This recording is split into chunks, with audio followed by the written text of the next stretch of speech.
to get my eyebrows done today and I don't want to. So the story of me going crowd surfing is a small story, but it kind of ties into a bigger issue slash story. So you see, yesterday was this big concert called Mayhem Festival, and it was a lot of metal bands and a lot of like screamy bands, and Disturbed and Godsmack were there.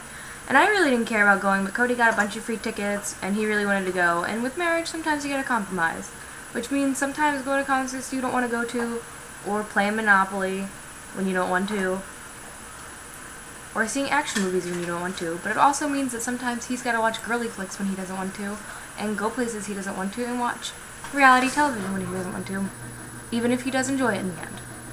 So I went to this metal place, and it was hot, and I really didn't care for the music, but it was better than I thought it would be fun-wise. Like, I wasn't bored like I thought it would be.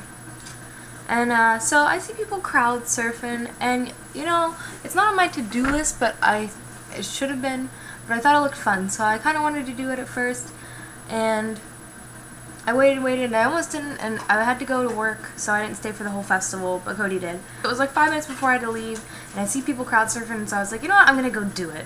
And I got up there, and I did it, and it was kind of scary, because you felt yourself fall on people's heads and stuff, and this big burly security guy catches you, and he's like, okay, you gotta go that way.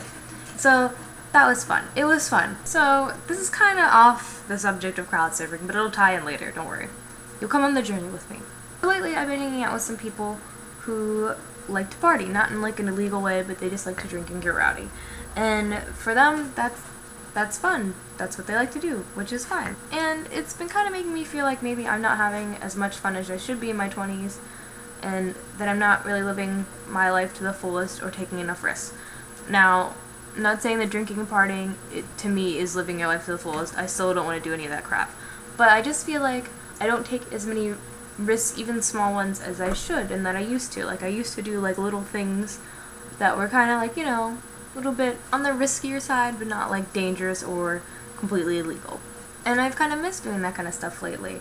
And as I get older and become a little bit more of a homebody, I've kind of lost touch with that little adventurous side of me. So when I thought of crowd surfing and I saw all these other people doing it, I was like, man, that looks fun, I really want to do that. And like for a minute or two I thought about not doing it. Then right before I gave up on the idea, I realized that this might be something I would regret not doing later.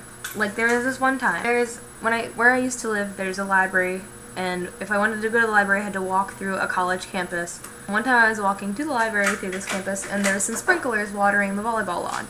And I thought, man, I should just go over and run through with my clothes on. Yeah, it'll be uncomfortable on the way back, but it'd be fun just to like run through and do that. But I kept walking, and I was like, nah, I didn't do it for whatever reason. Just that little feeling of like, that little sensor that everybody has. And it seems silly and stupid, but to this day I'm like, man, I should have just gone through the sprinklers and done it. Just done something fun and silly and stupid, because that's what being young is about, and I feel like I don't do enough of that. So I'm really glad I did it, because I was like, you know, it was fun. It was small and silly. I'm glad I did it.